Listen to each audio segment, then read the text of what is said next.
They called her the Virgin Queen.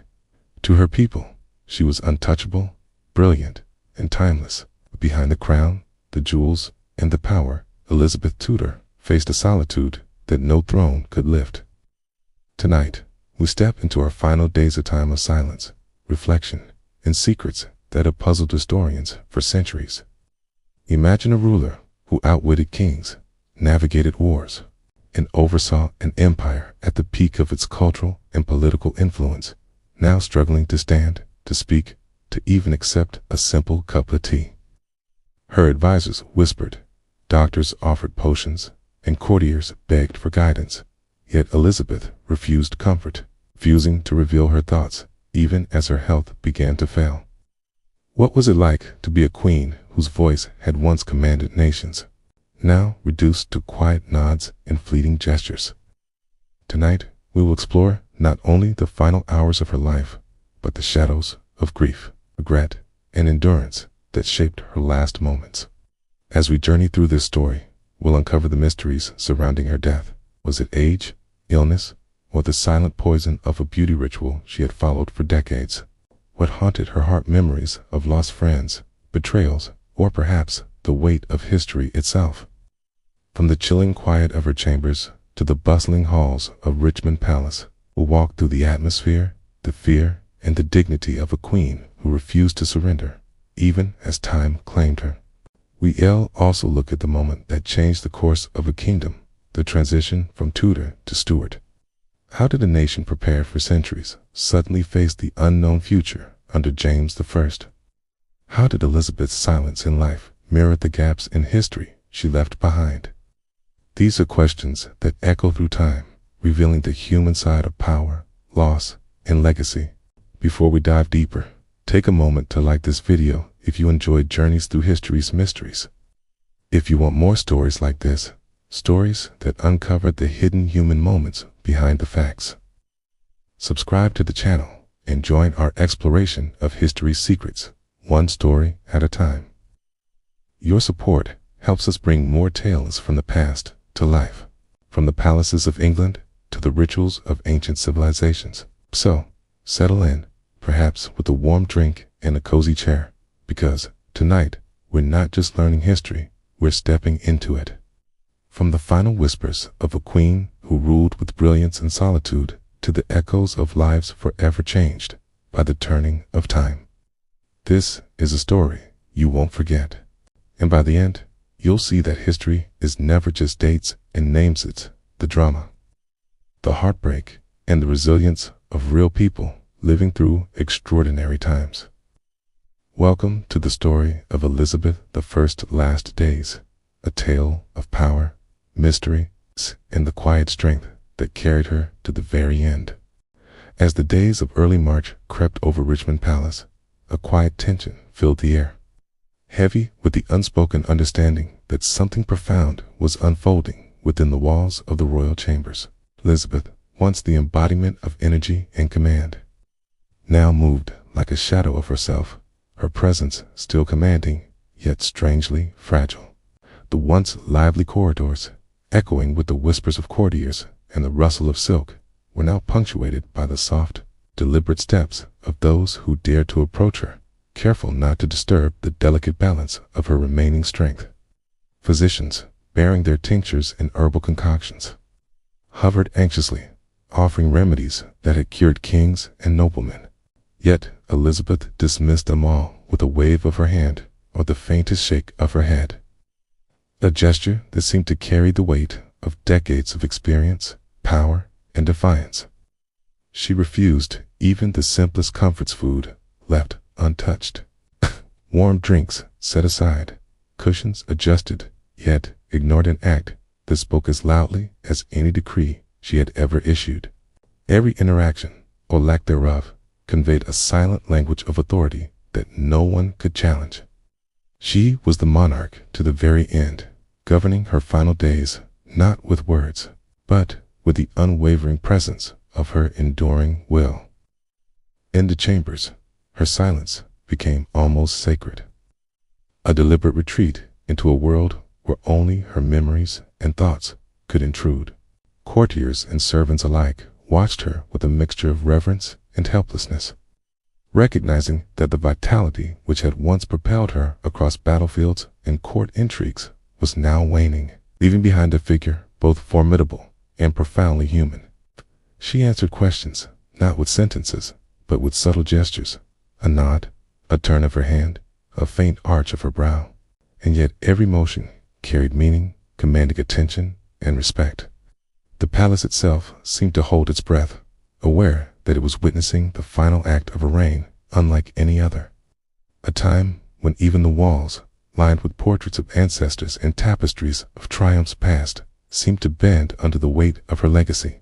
Side her window, the chill of the March air brushed the gardens, carrying with it the scent of early blooms and the faint reminder of life moving on, indifferent to the quiet drama unfolding within the palace.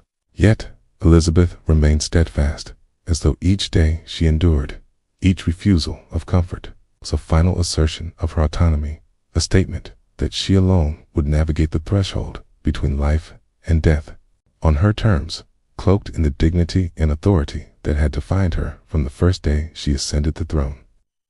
Even in this slow retreat from the world, the echoes of her extraordinary life resonated through her actions. Every refusal, every silent gesture, reminded those around her that Elizabeth had always been more than a queen. She had been a force of intellect, strategy, and charisma, shaping not only the destiny of England, but the perception of what it meant to rule with brilliance and restraint. Her final days were no exception. In those dimly lit rooms of Richmond Palace, Elizabeth I, solitary, defiant, and profoundly alive in her own way, carved out a space between history and legend, a liminal world where the end of a life could be observed not as a surrender, but as a final, masterful expression of sovereignty. In those quiet days, Elizabeth's voice, the instrument that had once commanded armies, courted diplomats, and swayed the hearts of a nation, had largely fallen silent, leaving only the faintest traces of its former power.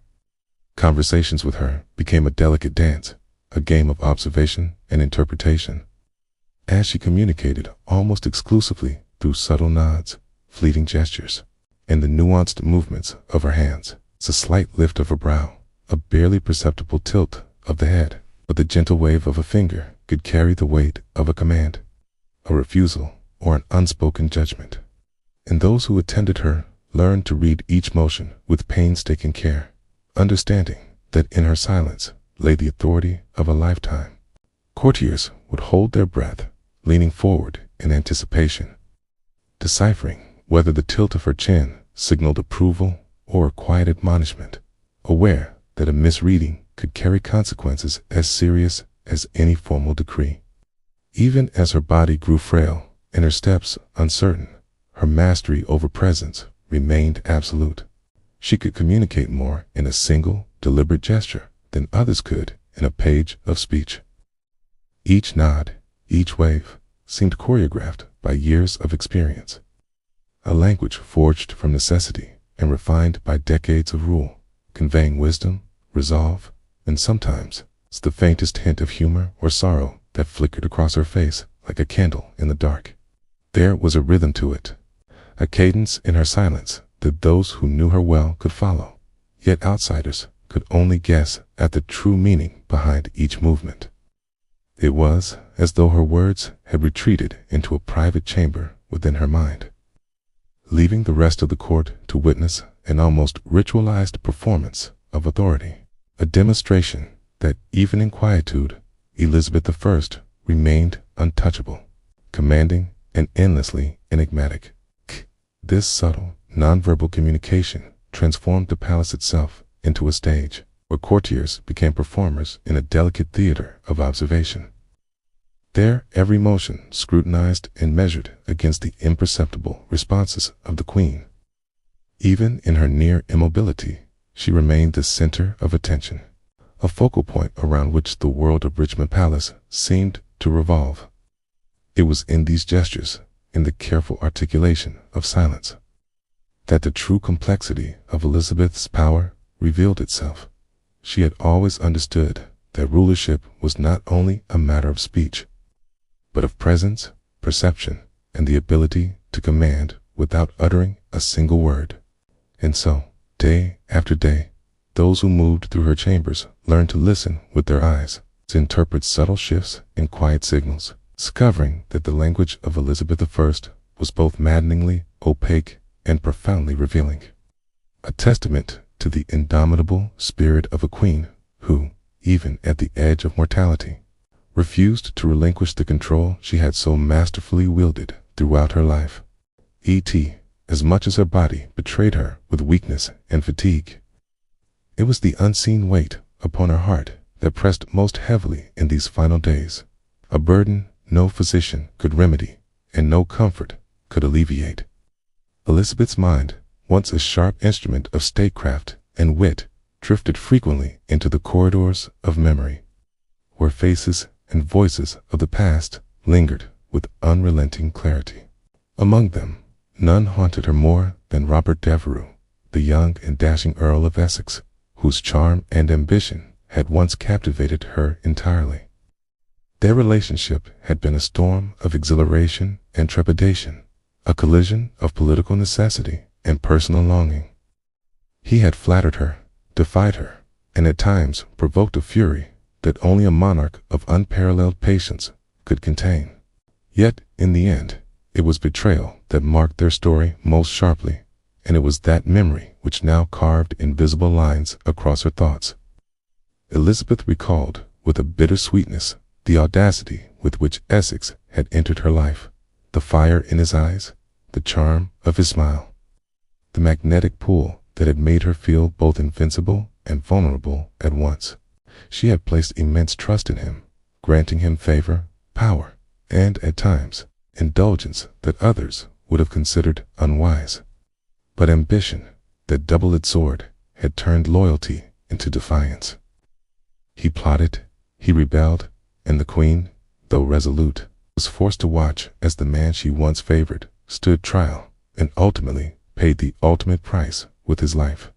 In the solitude of her chambers, Elizabeth relived each betrayal with the meticulous scrutiny of one accustomed to weighing consequence and intent.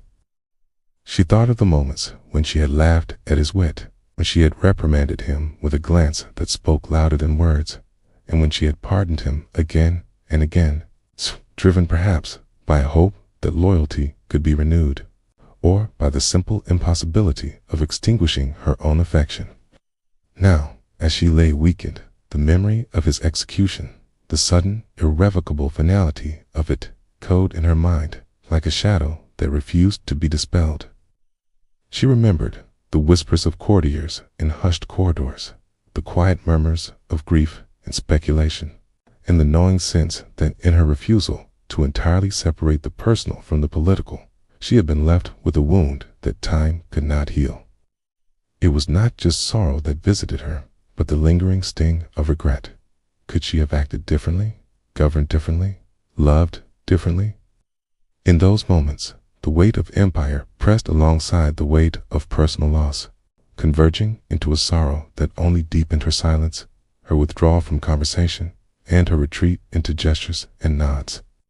Even in these final hours, when her body threatened to collapse under the relentless march of age and illness, Elizabeth's spirit remained tied to these memories, as though Devereux's presence, vibrant, now spectral, was a final companion in the lonely corridors of her mind. It was a haunting that no crown could shield her from, a reminder that even queens, surrounded by wealth, power, and endless deference, remain subject to the vulnerabilities of the heart, and that love, betrayal, and regret can be as binding as any political obligation, shaping the last days of a life that the world would remember forever. It was not only the memory of betrayal that pressed upon Elizabeth in those waning days, but the accumulation of a lifetime's sorrows, regrets, and the relentless solitude that had accompanied her for decades. Every triumph she had achieved, every kingdom she had steadied, every enemy she had outwitted seemed to converge now into a quiet, almost unbearable weight, pressing down upon her frail frame with the inexorability of time itself. The grandeur of her chambers, lined with portraits of ancestors, and tapestries depicting glorious victories now felt less like reminders of power and more like silent witnesses to a life lived in constant negotiation between duty and desire. Her grief was not loud or theatrical. It manifested in a slow, almost imperceptible withdrawal, a retreat into herself that rendered her once commanding presence delicate and vulnerable, yet still imbued with the authority that had defined her reign. Each day, as attendants hovered anxiously, Elizabeth's gestures became slower, more deliberate, as though every movement required careful calculation, not of statecraft or diplomacy, but of conserving the fragile energy that remained. Her eyes, which had once sparkled with the acuity of a monarch surveying her realm, now reflected a depth of contemplation and quiet sorrow, wandering frequently to the shadows of the past. She remembered faces long gone, choices that had haunted her conscience. No matter how ornate could shoulder them for her. The bitterness of opportunities that could not be reclaimed, and the subtle torment of power itself, a position that demanded vigilance. As the days wore on, this internal weight seemed to sap her already fragile vitality, compounding the frailty of her body with the quiet tyranny of memory. She refused sustenance, declined comfort, and shunned conversation, as though acknowledging the inevitability of the end required that she meet it on her own terms. Guided by the rhythm of her own reflection and the cadence of her own grief, the convergence of sorrow, regret, and unrelenting responsibility shaped not only the way she moved, but the very atmosphere of Richmond Palace itself. Courtiers and attendants could sense it, the hush in the halls, the careful quiet of each step, the reverent distance they maintained, because, even without words, Elizabeth's emotional state communicated volumes. It was in the set of her shoulders, the deliberate, slow tilt of her head, and the occasional, almost imperceptible sigh, that the depth of her inner life revealed itself, reminding all who observed that leadership, no matter how celebrated, carries with it a personal cost, and that grief, once entwined with power, can be as defining as the crown itself. In these final weeks, grief and regret were no longer abstract companions. They were active participants in the life of the Queen, shaping her choices, her stillness, and the quiet dignity with which she faced the end. Typically, they whispered of lost alliances, of ambitions never fulfilled, and of the complex interplay between personal longing and the relentless obligations of sovereignty. And though her body weakened, her spirit, burdened yet resolute, remained a testament to the extraordinary endurance of a woman who had commanded a kingdom with brilliance, strategy, and, in these final moments, the profound, inescapable weight of memory and emotion that defined not only her reign, but her very existence. Even as the weight of grief and regret pressed relentlessly upon her, Elizabeth's physical health bore its own hidden burdens, ones that had been accumulating quietly over decades and may have contributed to her ultimate decline. Among these invisible adversaries was the very ritual of beauty that had defined her presence for so long, the Venetian ceruse, a thick, chalky, white makeup favored by aristocracy to signal nobility, purity, and sophistication. To the world, it was a symbol of refinement, a mark of elegance that set the Queen apart from her subjects. Yet, beneath its flawless surface lurked a silent, insidious danger. Each morning, Elizabeth meticulously applied layer upon layer of the ceruse, the white lead mixed with vinegar and other ingredients, creating a luminous facade that masked the natural contours of her face. What none of her contemporaries understood, what modern science now reveals, was that the very substance designed to enhance her appearance carried a toxic potential so profound that over years it could quietly erode the nervous system, weaken muscles, cloud the mind, and imperceptibly sap vitality. In her chambers at Richmond Palace, the delicate powder coated her skin like a pale armor. shielding her from the eyes of her courtiers while silently waging its slow campaign against her body. Each brush of the hand, each careful application, was an act of control, a way to maintain the impeccable image of authority she had cultivated throughout her reign. Yet, unbeknownst to all, it may have been exacting an invisible toll. Over decades, the accumulation of lead in her system could have exacerbated fatigue, worsened joint pain, and contributed to a steady decline in strength, leaving her vulnerable to illness and compounding the effects of age. She moved through her final weeks with a delicate perseverance, refusing assistance when offered, dismissing the ministrations of physicians who could see only the outward signs of decline, unaware of the chemical betrayal quietly undermining her vitality. The interplay between appearance and reality had always been central to Elizabeth's rule, from the carefully orchestrated pageantry of her court to the dramatic gestures that asserted her will. Yet, in these last days, the very tools she had wielded to project power may have become accomplices in her suffering. Observers noted her pallor, the frailty of her steps, and the quiet detachment in her gaze, but few could comprehend that centuries later, historians and medical experts would point to the very ceruse she so diligently applied as a potential contributor to her death. Some theories suggest that the chronic exposure to lead, combined with age-related frailty, fasting, long hours, standing, and the inevitable assaults of cold air in drafty chambers, may have led to pneumonia or other systemic failures. Others posit that the sheer psychological burden, the accumulation of grief, isolation, and unspoken worries interacted with the physical stressors in ways that modern medicine can barely reconstruct. And yet, even as her body weakened and the layers of ceruse marked her visage with an eerie, enduring whiteness, Elizabeth maintained the dignity and discipline that had defined her life.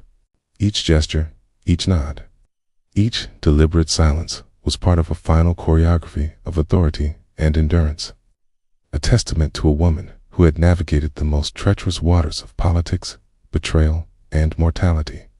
The intersection of toxic beauty and relentless duty became, in her final days, a silent narrative of human vulnerability, showing that even queens, whose lives are measured in power and prestige, are not immune to the quiet, cumulative forces of nature and circumstance that shape the course of life and, ultimately, death. And the hidden threat of Venetian ceruse, Elizabeth's body, faced an unrelenting array of physical challenges, many of which converged to hasten her decline in ways that her physicians and attendants could only watch with helpless concern. The cold drafts that swept through Richmond Palace in the early spring penetrated the thick walls and ornate chambers, chilling bones that had carried the weight of an empire for decades. Each movement through the halls required effort, and yet Elizabeth, ever resolute, refused to remain seated or to yield to the comforts of bed, insisting instead on maintaining the routines and appearances that had defined her reign. Long hours standing, sometimes in quiet contemplation, sometimes in silent observation of her courtiers and attendants, left her body fatigued, her muscles weak, and her respiratory system vulnerable. Add to this the voluntary abstention from sustenance and drink, a refusal that had become almost ritualized in these final weeks, and the picture that emerges is one of a body stretched thin by the inexorable passage of time, by physical austerity, and by the psychological weight of a life lived in constant vigilance. Historians have speculated that the combination of these factors may have left Elizabeth highly susceptible to pneumonia or other respiratory infections, conditions that in the absence of modern medicine could be swiftly fatal. The cold air would have aggravated her lungs, while the fasting an act perhaps symbolic of her desire for control, or a reflection of her inner tormental, her weakened, unable to mount the natural defenses that even a healthy body relies upon. Exhaustion, both physical and emotional, compounded the effects, turning each day into a delicate balancing act between endurance and surrender, between the instinct for survival and the acceptance of mortality. Courtiers could sense her struggle, watching as she moved more slowly, gestured less frequently, and responded to inquiries with ever greater difficulty. Yet Elizabeth refused to yield, meeting the onset of illness with the same discipline, dignity, and stubborn determination that had defined her rule. In the dimly lit chambers where she spent her final days, the convergence of age, chronic exposure to toxins, prolonged abstinence from food and drink, and the chill of the palace created an environment in which even the smallest illness could take a devastating toll. Some physicians at the time noted a persistent cough, intermittent chills, and the gradual swelling of her limbs, signs that may now be interpreted as classic symptoms of pneumonia. And yet, true to the very essence of Elizabeth, she endured in silence, never allowing the illness to dictate her movements or her interactions, never surrendering the command of her own body entirely, even as it betrayed her. Her final decline was therefore not the product of a single cause, but a symphony of subtle, intersecting factors, chemical, environmental, and self-imposed, that together orchestrated the quiet, inevitable approach of death. A reminder that even the most powerful monarchs are ultimately subject to the same fragile limitations as any other human being.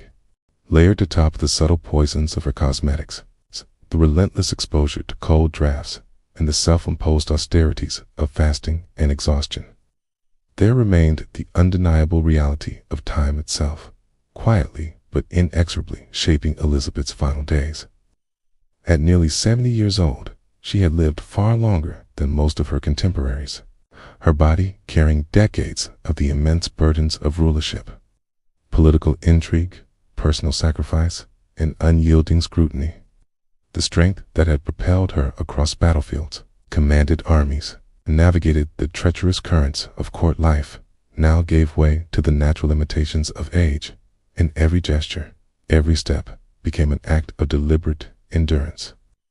Her refusal to rest, a reflection of both her indomitable spirit and the discipline that had defined her reign, denied her body the simple recoveries that might have eased the ravages of time, leaving her increasingly vulnerable to the inexorable forces of mortality. Similarly, her refusal to eat, whether driven by habit, pride, or the inward pull of grief and regret, further weakened a body already taxed by years of relentless duty. Meals were left untouched, delicacies and sustenance set aside as though she were negotiating with the very essence of life itself, testing her control over both body and destiny. Courtiers and attendants watched with quiet alarm as she declined nourishment, aware that each passing day without food drained more than strength, drained vitality, resilience, and the capacity to stave off illness. Even as her mind remained sharp, her determination unwavering. The interplay of advanced age and deliberate abstention created a fragile equilibrium, one in which the smallest disruption, a chill, a cough, a fleeting infection, could tip the scales toward irreversible decline. In these final weeks, Elizabeth's frailty became a study in contrasts, a woman whose presence still radiated authority and intelligence, yet whose body, buffeted by decades of labor and the natural passage of time, signaled the inevitable approach of an ending long understood, long anticipated, but never confronted with ease. She remained the sovereign in every gesture and nod, commanding attention without a word, embodying the discipline and control that had carried her through storms of rebellion and political treachery. Yet, beneath that formidable exterior, the physical truth of aging, the slowing pulse, the weakened muscles, the subtle failure of organ systems was undeniable. Her refusal to yield to the simplest forms of care, to lie down, to accept nourishment, or to rest, came in itself a final act of sovereignty, an assertion that even as death drew near, she alone would set the terms of her departure. Just as she had ruled the life of her kingdom with unerring determination, it was in this delicate interplay between age, willpower, and self-denial that the ultimate reality of Elizabeth's mortality took shape. A quiet, almost imperceptible unraveling of a life extraordinary in every measure. Her longevity, remarkable for the era, had carried her far beyond the expected span of human life. But it was also the canvas upon which decades of rigorous self-discipline, unrelenting service, and the emotional weight of her personal and political choices had left their indelible mark. And as the final days approached, the cumulative force of age, abstention, and unwavering resolve wove together to create a tapestry of decline that was as dignified and commanding as the life it concluded, leaving behind a sovereign who, even in the shadow of mortality, remained profoundly Elizabethan in every measured movement, every deliberate silence, and every refusal to surrender to the inevitabilities of human fragility. Even as Elizabeth's frailty became increasingly apparent and the shadows of age and illness closed in around her, the question of succession loomed over the court like an unspoken specter. For decades, the Virgin Queen had ruled without naming an heir, a decision that had kept her enemies cautious and her allies vigilant. Yet, in these final days, it left the kingdom suspended in a delicate tension between hope, fear, and uncertainty. Courtiers whispered behind closed doors, diplomats speculated in hushed tones, ministers scurried with careful calculation, all acutely aware that the death of England's longest-reigning monarch would inevitably trigger a seismic shift in the political landscape of the nation. Elizabeth herself remained silent on the matter, her nods and gestures offering little guidance, leaving those closest to her to wrestle with the question that had haunted generations: who would inherit the crown? And under what circumstances would the transition of power unfold? Though Elizabeth had refused to formally designate a successor, the inevitability of dynastic continuity could not be ignored, and the eyes of Europe turned toward James VI of Scotland, the son of Mary, Queen of Scots, a figure whose very lineage carried the weight of history, religious conflict, and the complexities of legitimacy. James was Protestant, a political convenience for a nation weary of religious upheaval, and his claim was unassailable through blood, tracing directly to Margaret Tudor, Elizabeth's own aunt. Yet the path to the throne was far from assured. Factions within England, old grudges from rival families, and lingering Catholic sympathies all posed potential threats to a smooth transition. Courtiers maneuvered cautiously, assessing allegiances and loyalties, knowing that the slightest misstep could plunge the country into uncertainty or even civil strife. When Elizabeth finally passed away, her departure was quiet, almost imperceptible in the shadowed chambers of Richmond Palace.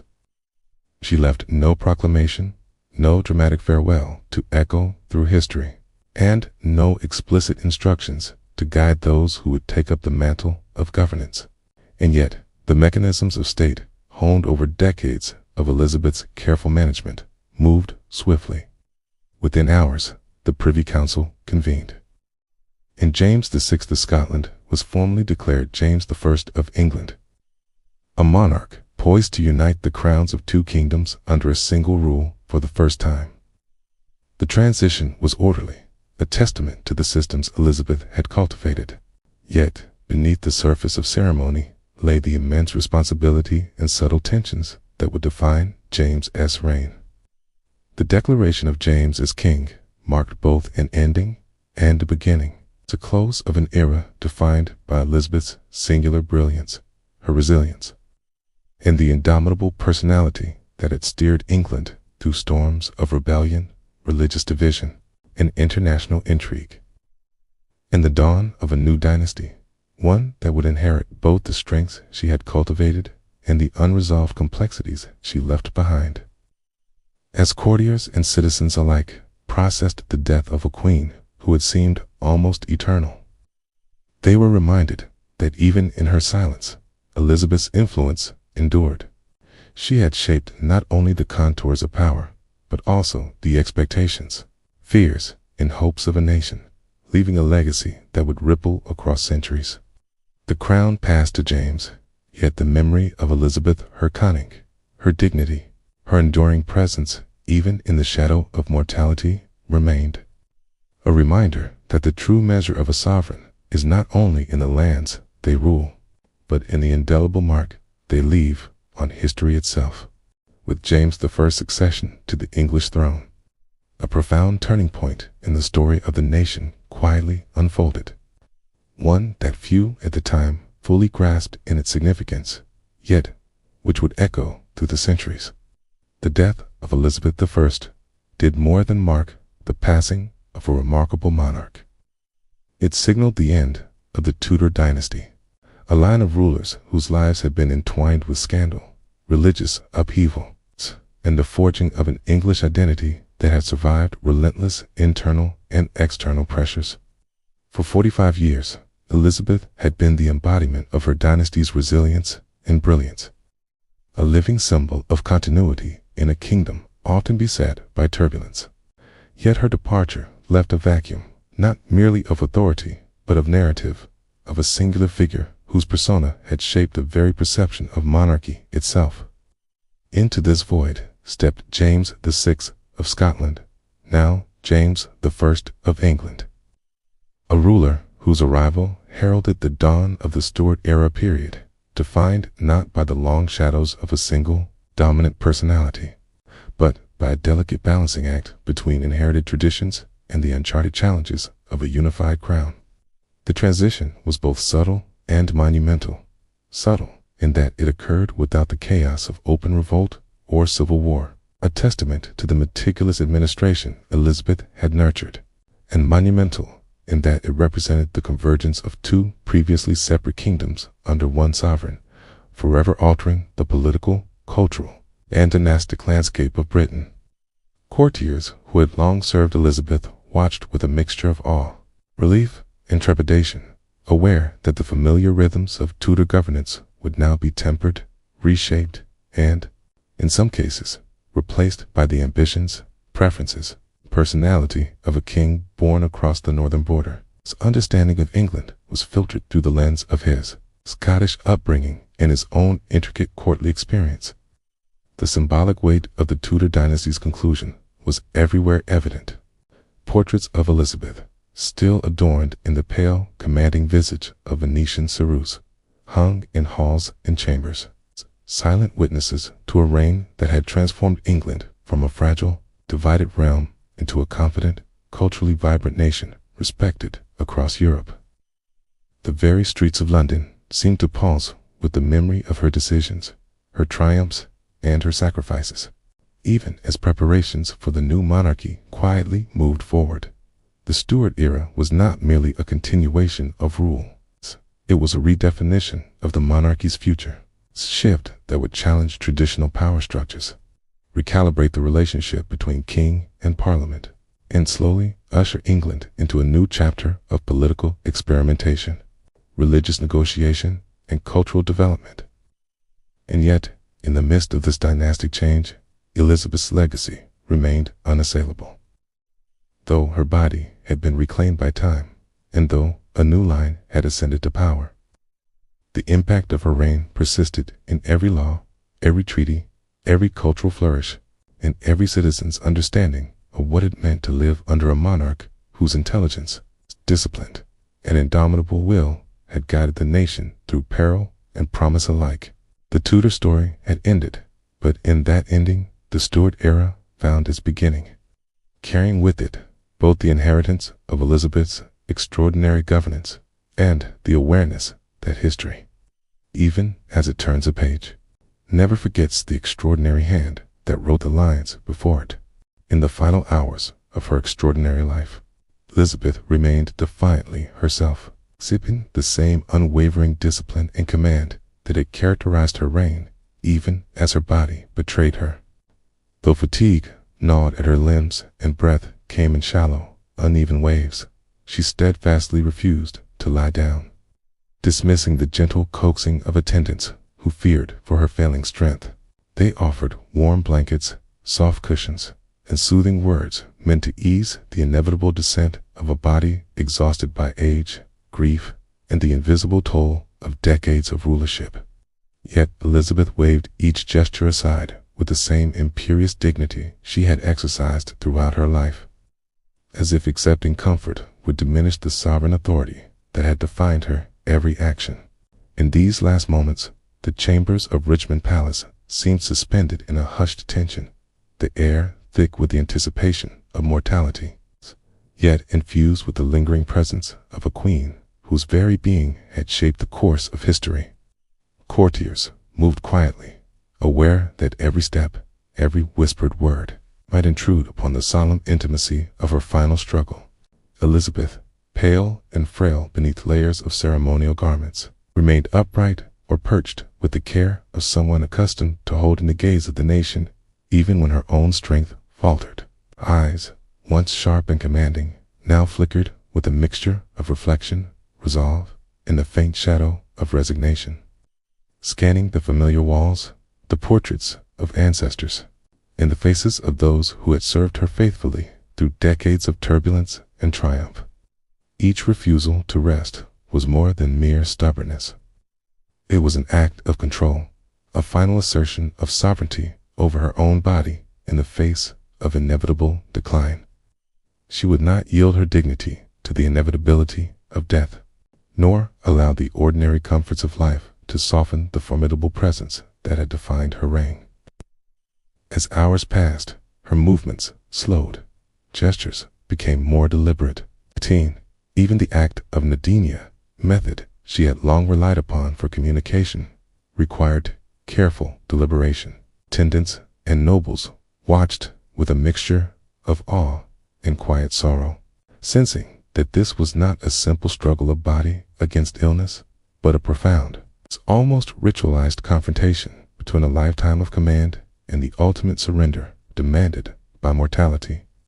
In those final hushed hours, Elizabeth embodied both the fragility of human existence and the enduring strength of character. She stood at the precipice of history and mortality, refusing to lie down, refusing to accept comfort until her own body was finally exhausted by the convergence of age, grief, and years of relentless duty, could no longer obey. In that final moment, the Virgin Queen faced death as she had faced life, with unyielding resolve, quiet authority, and a dignity that would be remembered for centuries. A sovereign who had commanded the attention of a nation and the course of history, remaining profoundly herself until the very last breath. And then, in the quiet hours of that fateful day, Elizabeth's body finally yielded to the relentless tide of exhaustion and age, collapsing under the weight of a lifetime spent in command, vigilance, and ceaseless responsibility. She died, not with a grand proclamation or a stirring farewell to echo through the halls of history, but in the intimate solitude of her chamber, surrounded by the shadows of portraits, tapestries, and the faint traces of incense and candlelight. Her passing marked by a stillness as profound as it was absolute. There was no final speech to articulate her thoughts, no carefully measured words to offer guidance or consolation to those who had served her faithfully for decades. Only the quiet surrender of a sovereign whose life had been defined by measured control, formidable authority, and unyielding discipline. The attendants who had stood vigil over her final hours, ever watchful and respectful, could only observe, as the last vestiges of breath left her body, the subtle motions of her hands and eyes fading into permanence, leaving behind the stark reality of mortality that even a queen of unmatched strength could not escape. For all her decades of political mastery, the theatricality and precision with which she had staged courtly appearances, in the carefully orchestrated image of imperious command, the moment of death arrived with a humility and simplicity that no earthly power could alter. It was a quiet, almost sacred conclusion, a moment that demanded reverence more than commentary, where history itself seemed to pause in recognition of a life extraordinary in scope, influence, and resilience. In that solitary chamber, Elizabeth's death was witnessed by few. Yet its significance reverberated immediately beyond the palace walls. The absence of a final speech did not diminish her authority. Instead, it underscored the enigmatic nature of her character, a ruler who had always been in control of her image, her words, and her destiny, now choosing to depart without the ceremonial closure that might have been expected. The silence of her passing became a statement in itself, an enduring testament to the quiet dignity, formidable intellect, and unshakable self-possession that had defined her reign and left an indelible mark upon England and the wider world. In that room, the Virgin Queen breathed her last, alone yet utterly sovereign to the end, leaving behind a kingdom poised on the brink of transition and a history forever shaped by her enduring presence. In the wake of her passing, the nation entered a period of profound reflection and reverent preparation. For the death of Elizabeth I was not merely the conclusion of a life, but the closing of an era that had shaped the identity, stability, and cultural flowering of England itself. Her funeral, unlike those of ordinary mortals, was intentionally delayed for more than a month, a pause rooted in reverence, meticulous planning, and the recognition that such a sovereign demanded a ceremony befitting her unparalleled legacy. In those weeks, courtiers, clergy, and government officials labored with painstaking care, arranging every detail with the precision and dignity that would honor a queen who had ruled with unmatched authority for nearly half a century. The streets of London, already filled with whispers and anticipation, seemed to hum with a quiet solemnity, as if the very air itself had absorbed the weight of grief and the magnitude of her contributions to the realm. The delay allowed artisans and heralds to prepare the lavish trappings of a Tudor monarch's final journey, from richly embroidered banners to ornate coffins that would carry her body through the city, past the homes of citizens who had revered, feared, and admired her in equal measure. Citizens, nobles, and clergy alike understood that the interval before her funeral was not mere administrative necessity, but a time to mourn, to reflect, and to internalize the loss of a figure whose influence had touched every stratum of English life. Scholars, poets, and chroniclers composed words of remembrance, ensuring that her deeds, wisdom, and the extraordinary resilience she had displayed across decades of political turbulence would be captured in the collective memory of a nation. During this period, the nation seemed suspended between sorrow and anticipation, mourning a queen who had guided them through religious upheaval, international threats, and internal dissent, while simultaneously preparing to witness the dawn of a new dynasty under James I. The streets, though quiet, informal procession, were alive in spirit as commoners lined the paths. Nobles conferred in hushed tones, and courtiers rehearsed the choreography of grief, each movement imbued with respect for a sovereign whose presence had dominated not only palaces, but also the imagination of her people. In delaying the funeral, the kingdom acknowledged that Elizabeth's death was not simply the passing of a monarch. It was the conclusion of a narrative that had defined a nation's identity, tested its resilience, and inspired generations to come.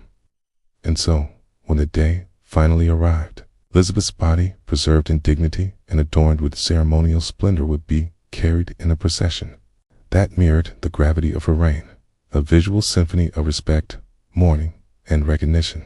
The streets of London, lined with mourners from every walk of life, bore witness to a final tribute that combined ritual, reflection, and the quiet majesty befitting a queen who had, through intellect, charisma, and unyielding will, transformed England into a formidable and culturally vibrant kingdom. In these preparations, in the measured solemnity of delay, and in the collective grief of a nation, the enduring legacy of Elizabeth I was both celebrated and crystallized, showing that even in death, Virgin Queen remained an indelible presence in the heart of England and in the pages of history itself. When the day of Elizabeth's funeral finally arrived, the streets of London became a living tapestry of grief, loyalty, and awe, a city transformed into a stage upon which the conclusion of England's longest Tudor reign would be solemnly and indelibly marked. Thousands of citizens lined the cobblestone streets, their faces a mixture of sorrow, reverence, and quiet fascination, while nobles and courtiers moved in precise formation, each step and gesture calibrated to honor the queen who had commanded their loyalty, admiration, and at times fear for nearly half a century. The procession wound slowly through the city, a deliberate and majestic parade that mirrored the weight of history itself, with banners, ceremonial guards, and heralds announcing the passage of a sovereign whose presence had been both ubiquitous and commanding, whose decisions had shaped the trajectory of the nation, and whose silence in death seemed to amplify the power she had wielded in life. As the coffin was carried past the familiar streets and landmarks of London, the city seemed to pause in collective reflection, a shared acknowledgement of both the fragility and resilience of the kingdom Elizabeth had nurtured. Commoners craned their necks to catch a glimpse, some silently crossing themselves in respect, others whispering prayers for the soul of a monarch who had long been woven into the fabric of their daily lives. Courtiers whispered of her victories, her defeats, and the indomitable will that had carried her through rebellions, religious tensions, and the unrelenting scrutiny of Europe's eyes. Alongside the mourners moved artists, chroniclers, and scribes, recording every detail. Knowing that this procession was not merely a ceremonial obligation, but a pivotal historical moment, the visual and emotional punctuation marking the end of an era defined by Elizabeth's intellect, courage, and careful orchestration of power. The atmosphere was thick with solemnity, yet beneath it lingered a faint undercurrent of awe and admiration, a recognition that Elizabeth's life had been extraordinary in scope, impact, and complexity.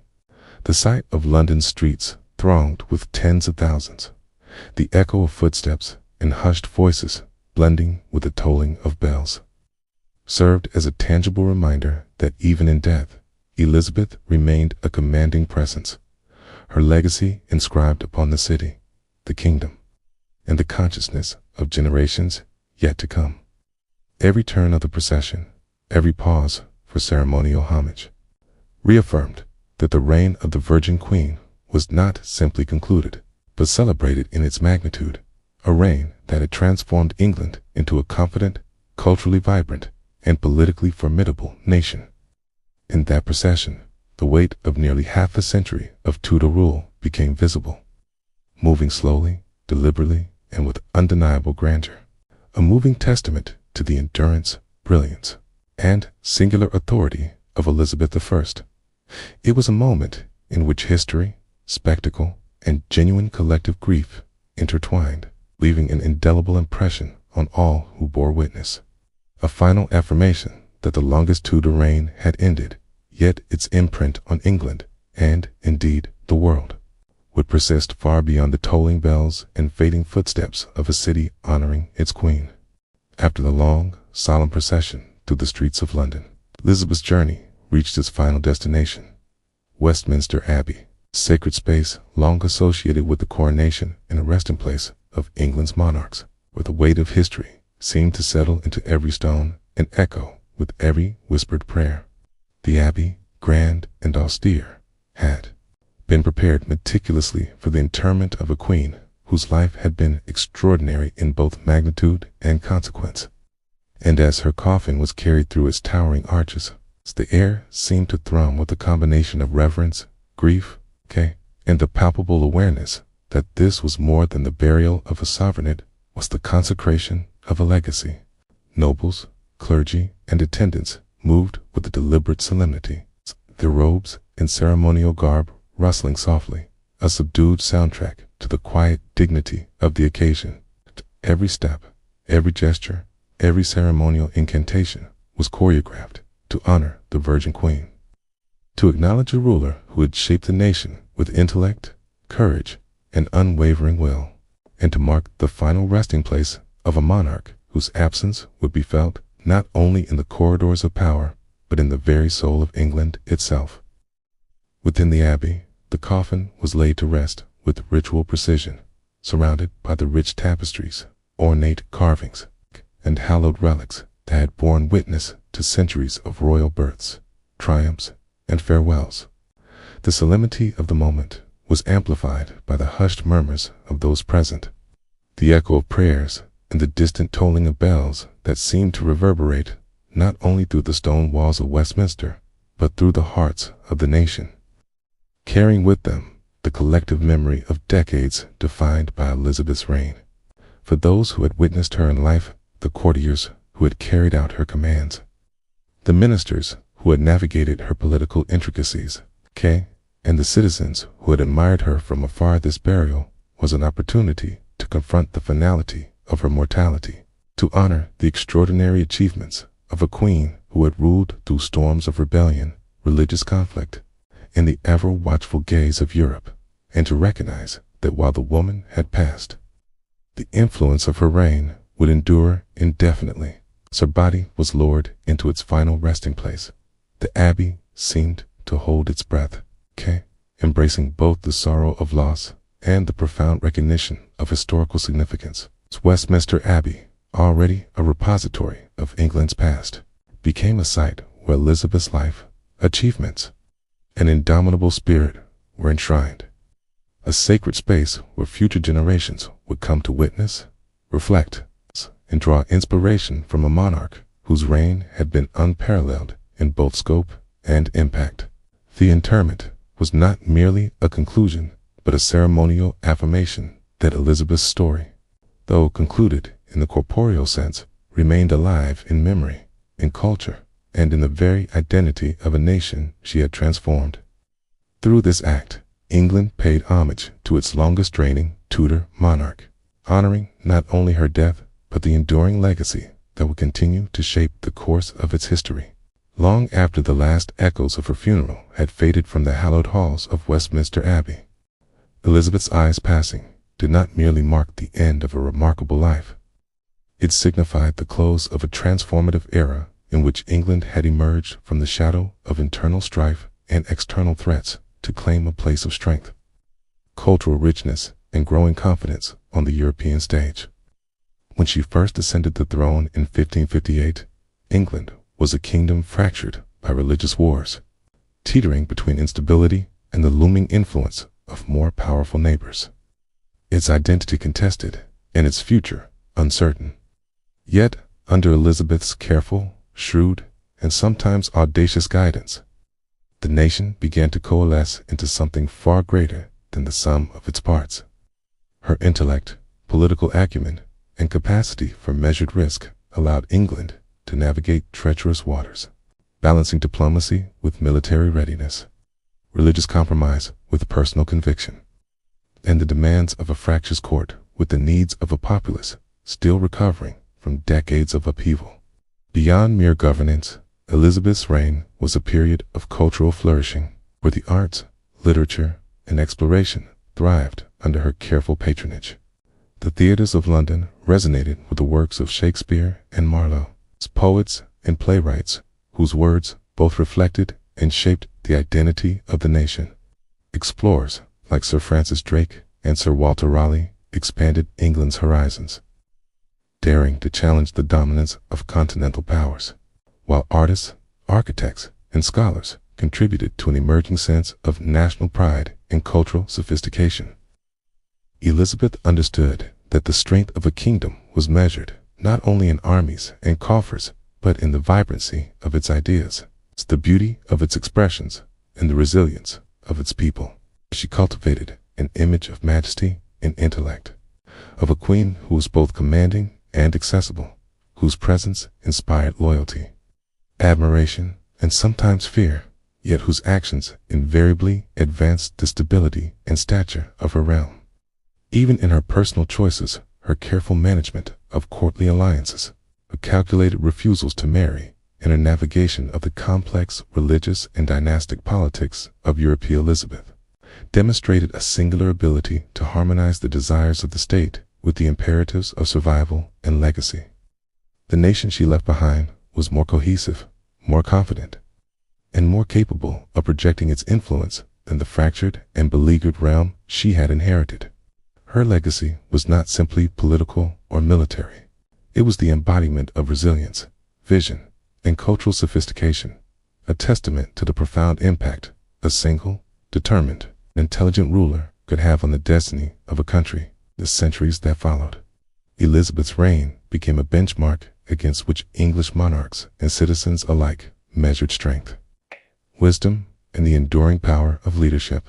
The the transformation she had enacted from a realm at risk of fragmentation to a kingdom celebrated for its cultural achievements, political acumen, and confident self-awareness ensured that her influence would extend far beyond the years of her reign, seeding the foundations of modern England and leaving an indelible imprint on history itself. In her life and in her death, Elizabeth I demonstrated that true sovereignty is not only the exercise of power, but the careful, enduring cultivation of a nation's identity, character, and capacity to endure through the ages. Elizabeth I's death, sudden in its silence, yet monumental in its implications, laid bare the delicate tension inherent in monarchy, the delicate balance between personal mortality and the enduring machinery of state. Though she had ruled with unmatched authority, intellect, and composure for nearly half a century, her passing reminded the nation that even the most formidable sovereign is ultimately vulnerable, subject to the inexorable forces of age, disease, and human limitation. In the hush that followed her final breath, courtiers and citizens alike were forced to confront a paradox. The very individual who had personified the strength, continuity, and sovereignty of England could not transcend the natural frailty that binds all lives. And yet, the structures she had meticulously cultivated, the institutions of governance, the cultural flowering, the national confidence remained steadfast, prepared to endure beyond the cessation of her voice. This juxtaposition of vulnerability and endurance was perhaps the most striking testament to Elizabeth's reign. Her life had demonstrated that monarchy, while dependent upon a figurehead of extraordinary skill and presence, is not solely defined by the corporeal existence of the ruler. It is equally forged in the legacies, policies, and cultural foundations that survive them. Even in death, Elizabeth's influence radiated outward, guiding the careful succession of James I, stabilizing a nation on the precipice of dynastic change, and affirming that the strength of her leadership was not an ephemeral personal feat, but a durable inheritance embedded in the very identity of England. The fragility of a human life contrasted with the lasting imprint of a determined ruler, creating a lesson in resilience and foresight, that the true power of leadership is measured not only in the control one exercises while alive, but in the structures, values, and spirit one leaves behind to guide those who follow.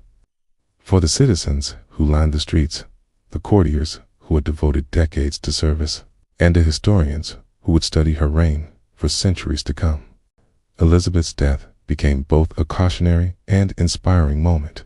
It revealed the vulnerability inherent in the human condition, reminding all that even the most commanding presence is subject to the inexorable passage of time. Yet it also highlighted the enduring strength that can emerge from vision, intellect, and unwavering commitment to a purpose greater than oneself. In this tension between mortality and legacy, the Virgin Queen story crystallized a narrative that illuminated the ephemeral nature of life, alongside the timeless resonance of decisive, courageous, and culturally transformative leadership, ensuring that Elizabeth I would not merely be remembered as a ruler of her time, but as a symbol of the enduring possibilities of leadership itself. As the echoes of Elizabeth's reign fade into memory, the video takes us on another journey through history, this time exploring a seemingly sweet and simple delight, whose story is far richer and more complex than the chocolate bars and hot drinks we enjoy today. Long before European courts demanded it on gilded trays, cacao was revered as a sacred gift by the ancient Maya civilization, whose empire stretched across Central America from approximately 250 to 900 CE. To the Maya, cacao was not merely a food or a treat. It was a divine conduit, a sacred plant believed to carry the favor and wisdom of the gods. Drinking cacao was a ritualistic experience, often prepared with water, chili, and maize, designed to invigorate the spirit, sharpen the mind, and connect the drinker to higher realms of prophecy and insight. Ceremonial vessels, painted ceramics, kale, and carved steely depicted cacao alongside deities and ancestral spirits, underscoring its profound spiritual and cultural significance. Can, illustrating a society in which every sip was an act of devotion, reflection, and empowerment.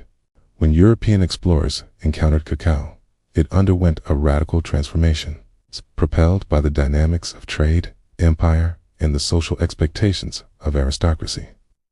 In Spain, the bitter, spicy beverage that had once been a sacred elixir became a luxurious indulgence, sweetened with sugar and flavored to suit European palates, marking the birth of chocolate as a symbol of sophistication, wealth, and refined taste.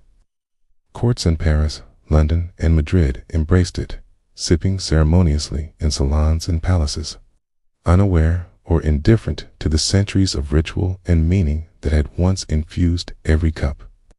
Chocolate's journey did not end with European elite indulgence.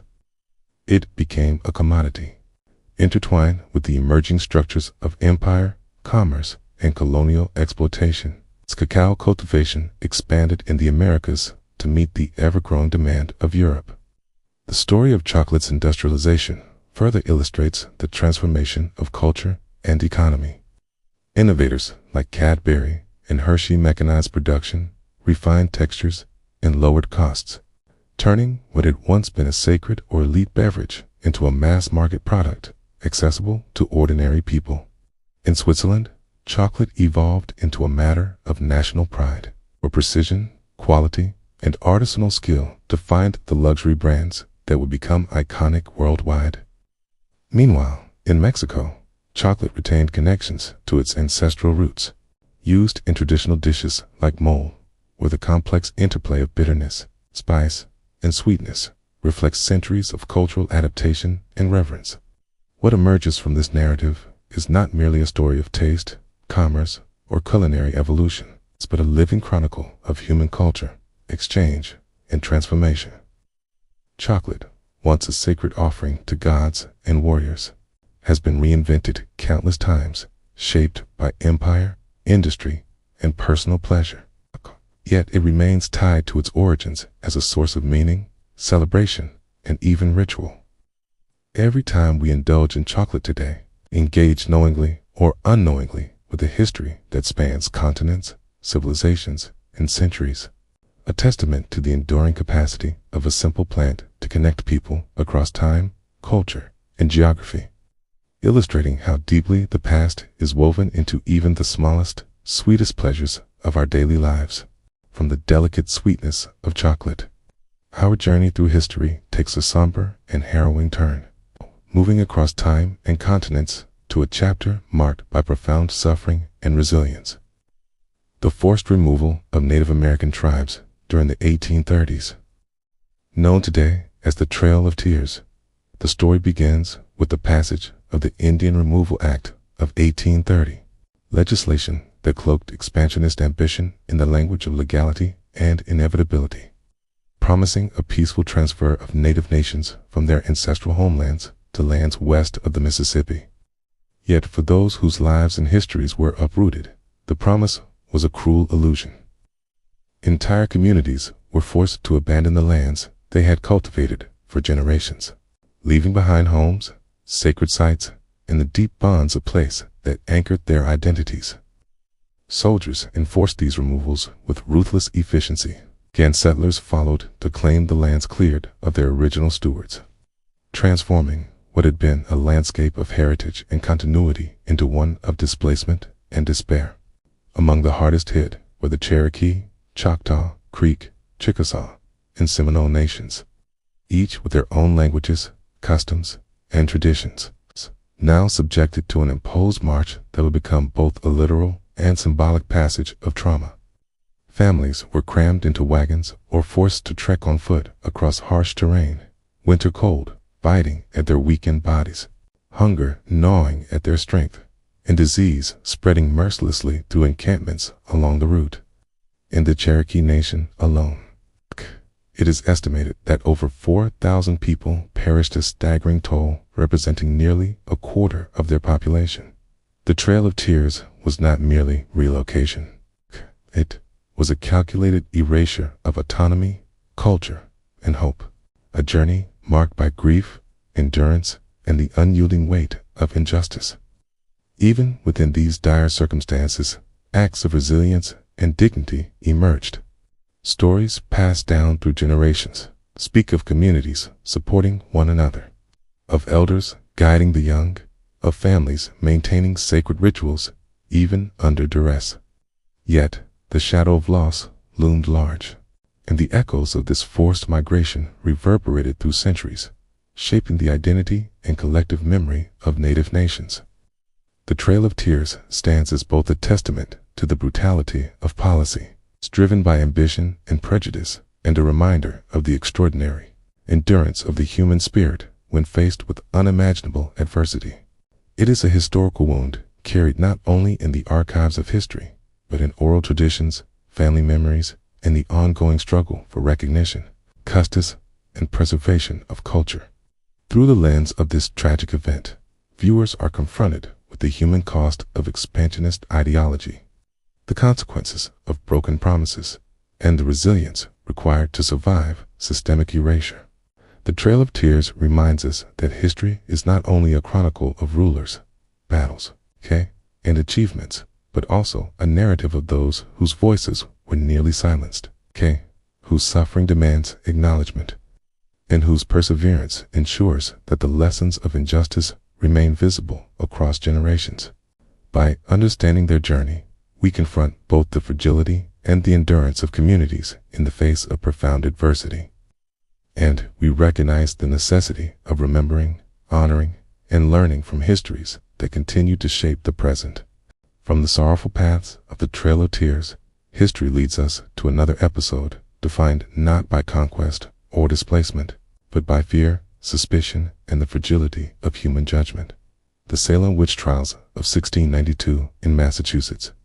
In a Puritan society tightly bound by religious devotion and a strict moral code, the invisible world of angels, demons, spiritual forces was considered not metaphorical, but tangible, active, and dangerously close. So what began with the strange fits and afflictions of a few young girls quickly escalated into a wave of collective hysteria that engulfed the entire town. As neighbors, friends, and even family members became enmeshed in a frenzy of accusation, paranoia, and coercion, the afflicted girls' vivid claims of spectral attacks and the signing of the Devil's book were treated as irrefutable evidence, creating a climate where denial, silence, or skepticism could all be interpreted as proof of complicity with evil. In this charged atmosphere, ordinary life became a theater of suspicion, and the rules of evidence bent to accommodate fear. Accusations spread like wildfire. Anyone deemed outspoken, unconventional, or socially vulnerably, Bridget Bishop, a woman accused years earlier of misconduct and now deemed an easy target, could be seized upon as a scapegoat. The court accepted spectral evidence, hearsay, and coerced confessions, resulting in trials that often punished the innocent and rewarded those willing to implicate others. Among the most harrowing examples of cruelty was Giles Corey, an 81-year-old farmer who refused to plead in court to protect his estate. The authorities responded with pressing and excruciatingly slow and brutal method of execution, leaving him crushed under stones over the course of 2 days. Stark illustration of the extreme consequences of a justice system overwhelmed by fear. Despite the terror and devastation, the hysteria eventually met resistance. Criticism from neighboring communities, combined with growing political pressure, led Governor William Phips to disband the Court of Oyer and Terminer and replace it with a tribunal that rejected spectral evidence, offering a path toward justice, release, and eventual exoneration for many of the accused. Yet, the scars of the trials endured across generations, as families bore the burden of lost relatives, tarnished reputations, and the haunting knowledge that the machinery of fear could so easily destroy lives. Centuries later, Massachusetts would formally exonerate the remaining victims. But the stories, memories, and lessons of Salem continue to resonate. The Salem Witch Trials remain more than a historical curiosity. They are a cautionary tale about the dangers of hysteria, the perils of unquestioned authority, and the human propensity to allow fear to override reason, empathy, and justice. They reveal how social pressures, religious dogma, and collective panic can converge to create tragedy on an unimaginable scale. Yet, they also illuminate the resilience of truth, memory, and justice, as communities strive to acknowledge, reconcile, and learn from the errors of the past. By reflecting on Salem, we gain insight not only into the fragility of societies under duress, but also into the enduring need for vigilance, critical thought, and compassion in the face of fear, ensuring that history's darkest chapters serve as enduring guides for moral and civic responsibility. As the candlelight flickered in the quiet halls of Richmond Palace, Elizabeth's final days drew to a close, leaving behind a kingdom forever shaped by her vision, intellect, and indomitable will. Her once commanding voice, which had guided England through storms of war, intrigue, and political unrest, had grown faint, replaced by silent nods and subtle gestures. Even as physicians offered remedies and courtiers urged her to rest or eat, the Queen remained steadfast in her refusal, her body and spirit slowly yielding to the inevitable pull of time. Haunted by memories of Robert Devereux, the dashing and ill-fated Earl of Essex, her heart carried the weight of betrayal, loss, and lingering regret, emotions that seemed to anchor her spirit even as her body weakened. The Venetian ceruse makeup she had so carefully applied over decades, layered with toxic lead, may have further sapped her strength, a silent poison compounding the natural decline of age, fasting, and the harsh realities of palace's life. Pneumonia, exhaustion, and the relentless demands of rulership converged with the physical toll of nearly 70 years to claim the Virgin Queen, who met her end not with fanfare or grand declaration, but quietly, alone, leaving the crown's legacy to speak on her behalf. In the days following her passing, the nation held its breath, aware that a chapter in English history had come to a close. Elizabeth's careful silence on succession did not hinder the seamless ascension of James VI of Scotland. His proclamation as James I of England marked both the end of the Tudor dynasty and the beginning of the Stuart era. Even in death, Elizabeth's life illuminated the paradox of monarchy, its fragility in the hands of a single human life, and its enduring power when guided by vision, intellect, and dedication. Her funeral, delayed over a month out of reverence, unfolded with solemn grandeur as thousands lined the streets of London, witnessing the final procession of a queen who had shaped their nation through decades of triumph and turbulence. Interred at Westminster Abbey, her resting place became a testament not only to her reign, but to the cultural, political, and social transformations she had orchestrated, cementing her legacy as one of England's most remarkable sovereigns. Elizabeth I's story, however, is only one thread in the tapestry of history. Across oceans and centuries, humanity has left other legacies, both sweet and tragic.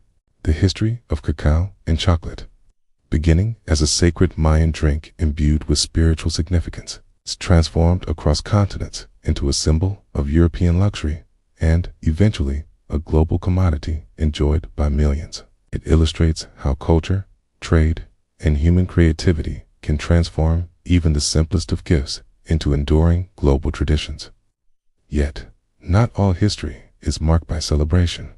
The Trail of Tears reminds us of the darker consequences of human ambition and prejudice. As Native American tribes were forcibly removed from their ancestral lands in the 1830s, enduring unimaginable suffering, hunger, and death. This sorrowful chapter speaks to resilience in the face of systemic injustice and the enduring power of memory and identity. Similarly, the Salem Witch Trials of 1692 reveal the dangers of mass hysteria, unchecked authority, and the human tendency to allow fear to override reason, leading to wrongful executions and generations of grief.